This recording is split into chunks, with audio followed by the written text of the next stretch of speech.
모호하면 모호할수록 이제 풍요로워진다? 약간 그런 말이 있어요. 경무라를 보면 대다수의 사람들이 이제 사과를 떠올리지만 추상화를 보면 사람들한테 이제 해석의 여지가 더 열려 있잖아요. 관찰하시는 분들이 각각 다른 것들을 이제 보시기를 바랬습니다. 네, 안녕하세요. 저는 서울에서 시계 만들고 있는 유민훈이라고 합니다. 저는 독립시계 제작자라고 해야 될 것 같고, 재작년에 이제 제 첫 번째 시계를 제작을 하고 호딩키, 모노크롬, 뉴욕타임즈, CNN 이렇게 다양한 매체에 소개가 됐었습니다. 작품 하나밖에 없고요. 이름은 카브드 피스라는 시계예요. 기계식 시계는 되게 정밀한 게 미덕이고 정확해야 되고 그렇잖아요. 근데 기계식 시계라는 사물 안에 그런 약간 모호함이나 아니면은 사람들한테 이제 해석할 수 있는 여지 그런 거를 조금 남겨주면 어떨까 하는 생각에서 이제 기계식 시계에 접목하게 된 것 같아요. 보통 이제 시계 제작하시는 분들 출신이 백그라운드가 이제 보통 시계 학교를 나왔거나 아니면은 공학을 전공했거나 약간 그런 분들이 많이 계세요. 근데 저는 미술 전공을 했기 때문에 다른 분들보다 이제 뭔가 기술적인 그런 개선이라던가 기술적인 진보 이런 거보다는 저는 이제 컨셉 같은 거, 제 생각이 이제 오리지널리티가 있는지, 그 다음에 그거를 어떻게 작품에 자연스럽게 반영할 수 있는지, 어떻게 그리고 또 그걸 아름답게 보이게 할 수 있는지 그런 거에 더 신경을 많이 쓰는 것 같아서 그게 좀 다른 점인 것 같아요. 카브드 피스는 그 카브드, 조각된, 그리고 타임피스의 피스를 가지고 와서 조각된 시계라는 뜻인데, 최초 아이디어는 이제 제가 한 10년 전쯤에 군대에서 이제 백난준님 책을 읽다가 모호하면 모호할수록 이제 풍요로워진다? 그런 말이 있어요. 모호하게 만듦으로써 더 이제 풍요로워질 수 있다는 그 개념 자체가 되게 조금 충격적으로 생각이 들었어서, 그래서 이제 그 주제를 가지고 어떻게 표현을 할까 계속 생각을 하다가 이제 시계로 카브드 피스로 이제 표현을 하게 된 거죠.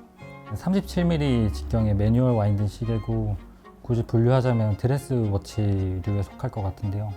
컨셉이 잘 드러나는 부분은 시계 전면부인데, 보통 시계 전면부를 보면은 기요쉐라는 기법이 있어요. 그 기계로 장인들이 이제 손으로 돌려서 기하학적인 패턴을 다이얼에 새겨 넣는 기법이거든요.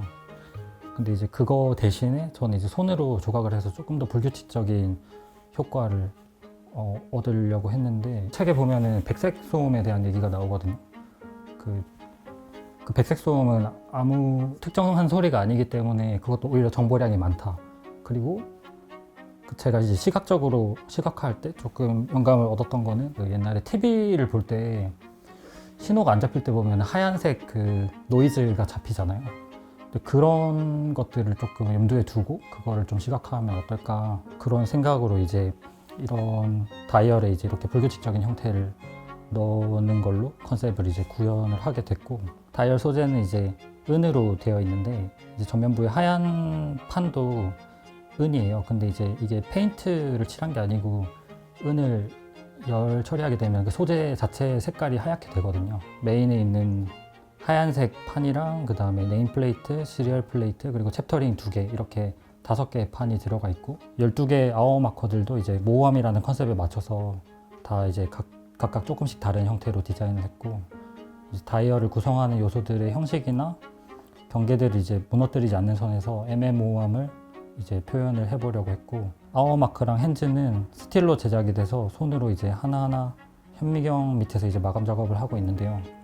이제 부품의 모서리를 이제 베벨링 하거나 이제 곡면으로 처리를 하게 되면 빛의 반사가 되게 다양해지거든요. 그러면 이제 되게 깊이가 얕은데도 입체감이 되게 살아나게 되는데, 그런 것들에도 이제 중점을 두고 구현을 하려고 노력을 했고요.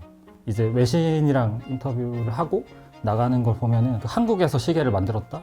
한국에 이런 사람이 있다? 그런 거에 방점이 되게 많이 찍히는 것 같다는 생각이 들었어요. 저 개인적으로는 이제 딱히 한국적인 거를 뭐 담아내야겠다 이런 생각을 하진 않고, 근데 자연스럽게 영향을 받는 것 같아요. 제가 어쨌든 나고 자란 곳이 한국이고, 그런 영향을 받는 거를 제가 억지로 뭐 피하거나 그렇게 하진 않고 그냥 제 생각대로 자연스럽게 이제 하려고 하는 편이고, 그 카브드 피스에 보면 한국적인 요소가 있긴 있거든요. 그 네임플레이트 디자인을 할 때 한국에 대한 관심을 조금 이용해보자는 생각으로 이제 리서치를 하다가 한국 옛날 가구 중에 이제 반다지라는 게 있는데, 그런데 이제 장식할 때 쓰이는 장석이라는 걸 알게 됐고, 그거를 네임플레이트 디자인에 이용할 수 있겠다는 생각이 들었어요. 그래서 장석은 지역에 따라서 디자인이 좀 다양한데 그 중에 이제 제비초리 장석의 형태가 마음에 들어서 카브드 피스 그 디자인에 맞게 차용을 해서 네임플레이트랑 버클을 제작하게 되었습니다.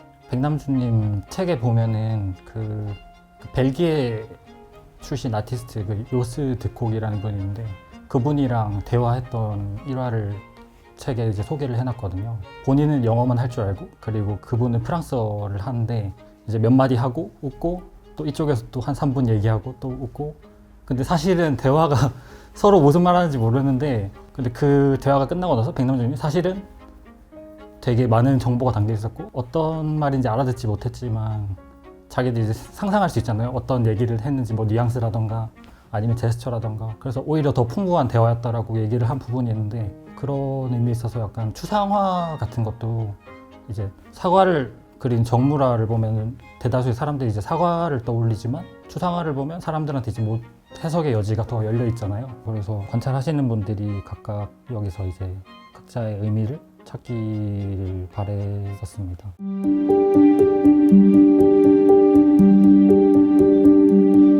지금 판매하고 있는 카브드 피스의 첫 번째 프로토타입은 다이얼이 한 판으로 돼 있었어요. 근데 그렇게 하니까 이제 퀄리티도 내기가 힘들고 피니싱 할 때 이제 퀄리티 유지하기가 힘들어서 조금 더 디자인 변화를 해야겠다. 근데 하는 김에 조금 더 이제 더 복잡하고 조금 더 마감을 좀 더 잘해서 만들어 보자 그런 생각이 들어서 다이얼의 부품들을 여러 파츠로 만들어서 따로 이제 마감을 하고 나중에 조립하는 방식으로 그렇게 해서 지금 마지막 판매하고 있는 카브드 피스의 형태가 나오게 됐어요. 사용된 무브먼트는 페주 7001이라는 무브먼트인데 이제 7001은 직경 23.3mm, 두께 1.9mm 정도 되는 되게 얇고 작은 무브먼트예요. 제가 처음에 시계 제작을 할 때는 그 6497 무브먼트 클론 버전이 이제 ST36이라는 무브먼트를 주로 사용했었는데 이 케이스를 되게 얇게 만들어도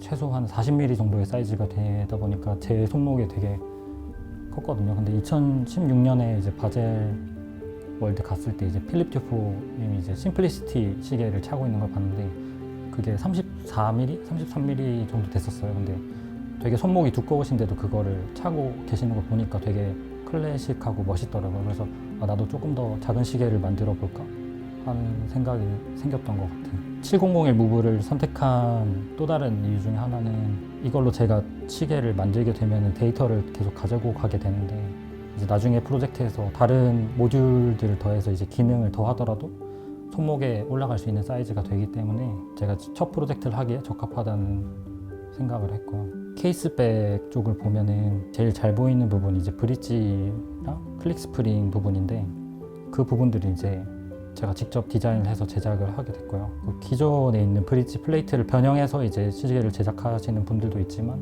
너무 얇은 상태여서 니켈 실버 소재로 기존 레이아웃이랑 다르게 디자인을 했고요. 설비랑 예산이 조금 한정적인 상황에서 제가 이제 가질 수 있는 장점은 약간 몸으로 때우는 핸드 피니싱이랑 오리지널리티라는 생각이 들어서 브릿지를 케이스 내부 공간이 허락하는 만큼 두껍게 이제 제작을 했고요.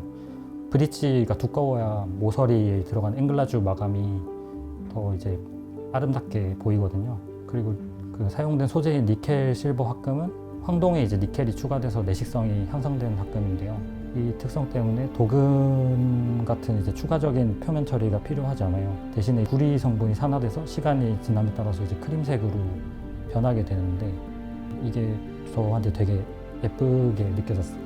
제가 프로젝트 시작할 시점에 시계를 주문해준 친구들이 있는데 태엽 감을 때 느낌이 강하면 좋을 것 같다는 의견이 있어서 이제 새로 브릿지에 맞춰서 클릭 스프링도 제가 디자인해서 제작하게 됐고 디자인하는 과정에서 스케치를 하다가 이제 브릿지의 일부분이 쪼개져서 클릭 스프링이 되는 그런 형태가 되면 재밌을 것 같아서 여러 시행착오를 거쳐서 지금의 형태로 자리 잡게 됐습니다.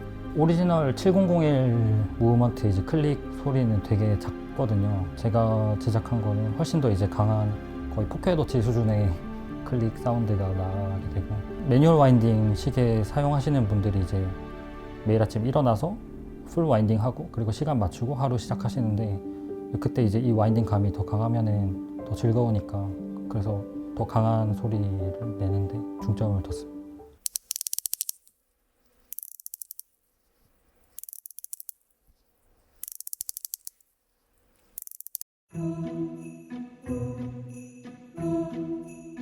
저만 사실 사용하는 방법 같은 건 없고 제가 쓰는 모든 기술들은 다른 그 워치메이커나 아니면은 뭐 기술자분들이 이제 쓰는 기술을 제가 그냥 제 어깨 너머로 보고 배워서 쓰는 건데 다만 저는 그 기술을 쓰는 맥락이 더 중요하다고 생각하거든요. 그러니까 제가 뭔가를 근데 기술이라는 게 창작을 위한 도구잖아요. 이 기술을 여기다가 왜 써야 되고, 그리고 내가 이걸 표현하고 싶은데 거기에 필요한 기술이 뭔지. 그러면 이제 제가 저한테 필요한 만큼만 그거를 터득해서 이제 쓰면 된다고 생각하기 때문에. 그래서 그 기술, 저만의 기술? 그런 것보다는 그 기술을 어떤 맥락에서 어떻게 이제 적재적소에 쓰는지 그게 더 중요하다고 저는 생각이 들어요.